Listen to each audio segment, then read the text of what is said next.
दिगंत भाग 2 में जो उषा कविता है, मैं उसका वीडियो आपके लिए बना रही हूँ। पहले मैं आपको समझाऊंगी कविता की व्याख्या, उसके बाद उसकी समरी बताऊंगी और उसके बाद प्रश्नोत्तर भी बताने की कोशिश करूंगी। अगर वीडियो लंबा हो जाता है तो प्रश्नोत्तर हम अगले वीडियो में डिस्कस करेंगे। तो देखिए बच्चों, पहले मैं कविता पढ़ती हूँ।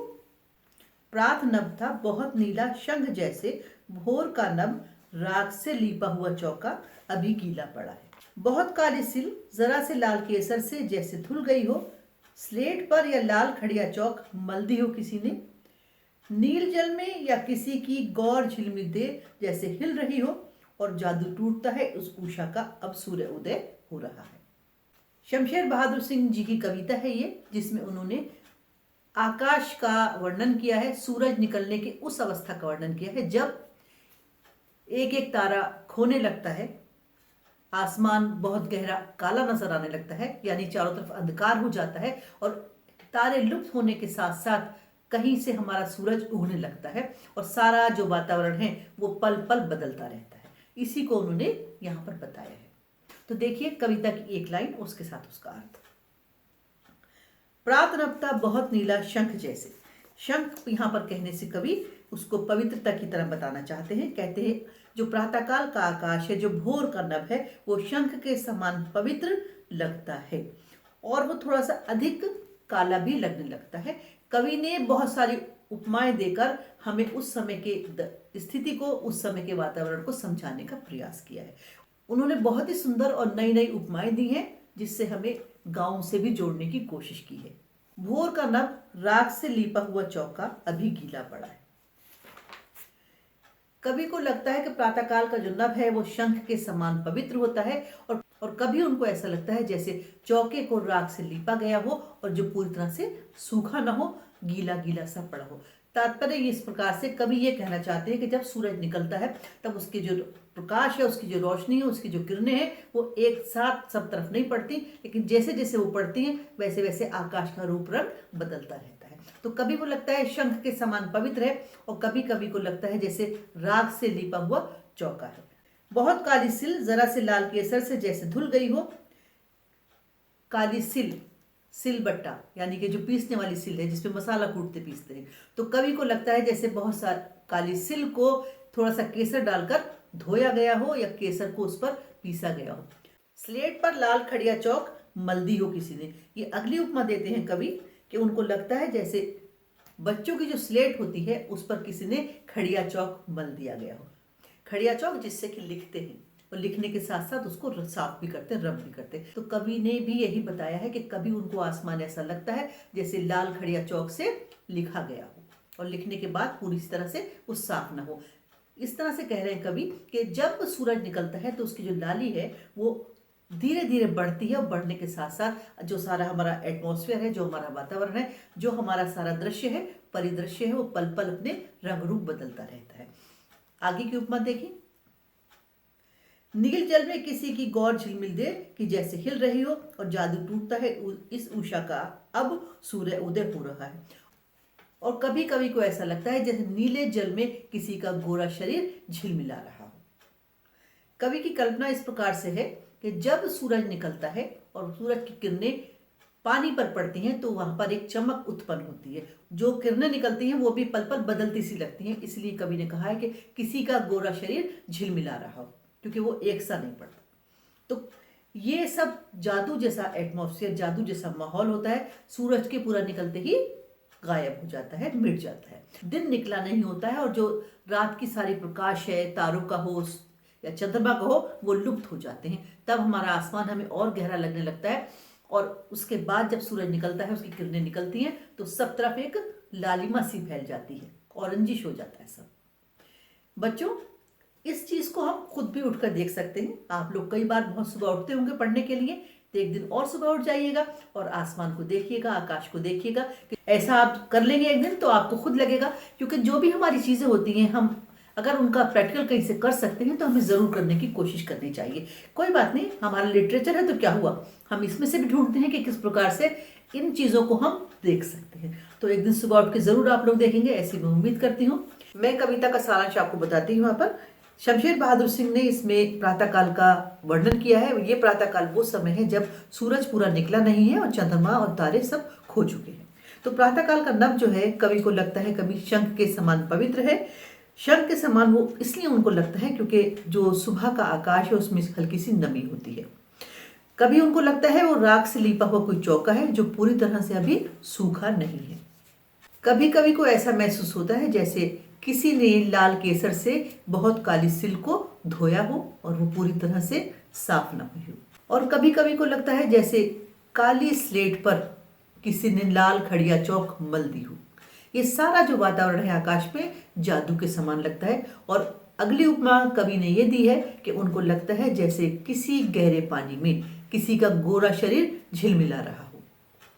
पानी में जब सूरज की किरणें पड़ती हैं तब वहां पर जो चमक आती है उसे कवि ने कहा है किसी का गोरा शरीर झिलमिला रहा हो। और ये सब जो होता है वो जादू के समान वातावरण होता है। और ये सारा का सारा सूरज के थोड़ा सा और निकलते ही एकदम गायब हो जाता है। कवि को लगता है ये जादू है और जादू सूरज के निकलते ही प्रातःकाल होते ही गायब हो जाता है, मिट जाता है। तो इस तरह से इसमें कवि ने प्रातःकाल का, भोर का, बहुत ही सुबह का, जब एकदम से चिड़ियां बोलती हैं और आकाश काला हो जाता है, उस समय का वर्णन उस समय तक किया है जबकि आकाश में सूरज की लालिमा फैल जाती है। तो बच्चों, इस प्रकार से ये हो गया आपका इस कविता उषा का सारांश। आइए अब प्रश्न उत्तर डिस्कस कर लेते हैं इसके। आपकी पाठ्य पुस्तक दिगंत भाग 2 का जो पहला प्रश्न है उसे मैं पढ़ती हूँ।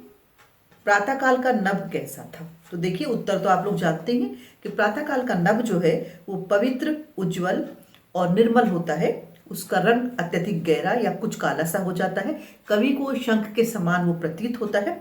और उस समय का जो आकाश है ऐसा लगता है जैसे राख से किसी चौके को लीपा गया हो और वो पूरी तरह से सूखा न हो। और कभी कभी को लगता है कि जो प्रातःकाल का आकाश है वो काली सिल के समान है जिसे किसी ने लाल केसर से धोया हो। देखिए, इसी का दूसरा प्रश्न आपका है, राख से लिपा हुआ चौका के द्वारा कवि ने क्या कहना चाहा है? वो पवित्रता को और निर्मलता को बताना चाहता है आकाश की, क्योंकि राख से लिपा हुआ चौका के माध्यम से कवि बताते हैं जिस प्रकार से चौका पवित्र माना जाता है उसी प्रकार से आकाश भी बहुत पवित्र लगता है। चौके को लीपने के बाद कुछ समय वहां पर किसी को आने जाने नहीं दिया जाता कि पैरों के निशान पड़ जाएंगे और वो स्थान पवित्र और निर्मल नहीं रह जाएगा।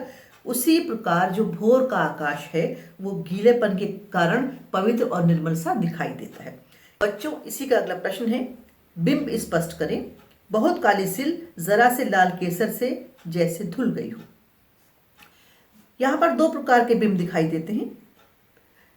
पहला बिंब है चौका लीपने के बाद और केसर पीसने के बाद जब वो सिलबट्टे को धोती है उसके बाद भी थोड़ी सी लाली बची रहती है। ये मैंने आपको व्याख्या में भी बताया था।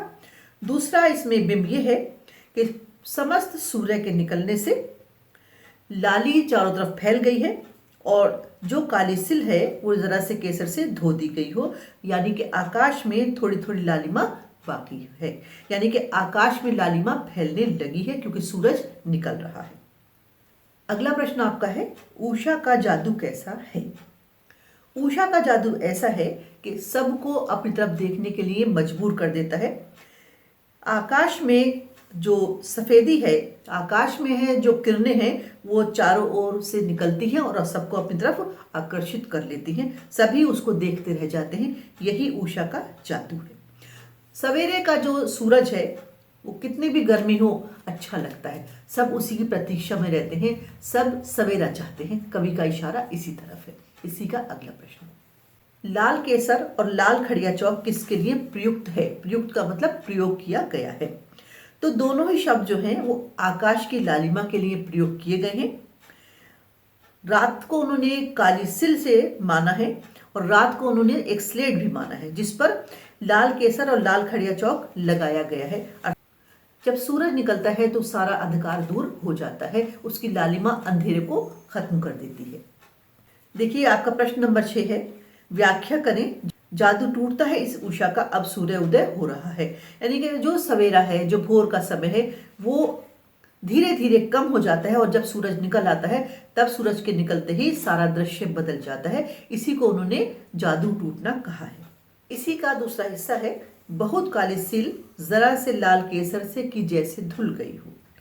आकाश जो है वो बहुत ही गहरा काला दिखाई देता है और सूरज की लालिमा केसर के समान लगती है। और जिस तरह से सिल पर अवशेष बच जाते हैं रंग के, उसी प्रकार से सूरज के निकलने से चारों तरफ उसका प्रकाश फैल रहा है, वो कवि को लाल केसर से धुली सिल के समान प्रतीत होता है। देखिए नेक्स्ट प्रश्न आपका है, प्रातः नभ की तुलना बहुत नीला शंख से क्यों की गई है। देखिए जो नभ है उसकी तुलना शंख से इसलिए की गई है क्योंकि प्रातःकाल का जो आकाश है वो थोड़ा सा गहरा लगता है और शंख के समान पवित्र और उज्जवल भी लगता है, और शंख पवित्रता का प्रतीक है, इसीलिए प्रातःकाल के नभ को शंख के समान कवि ने माना है।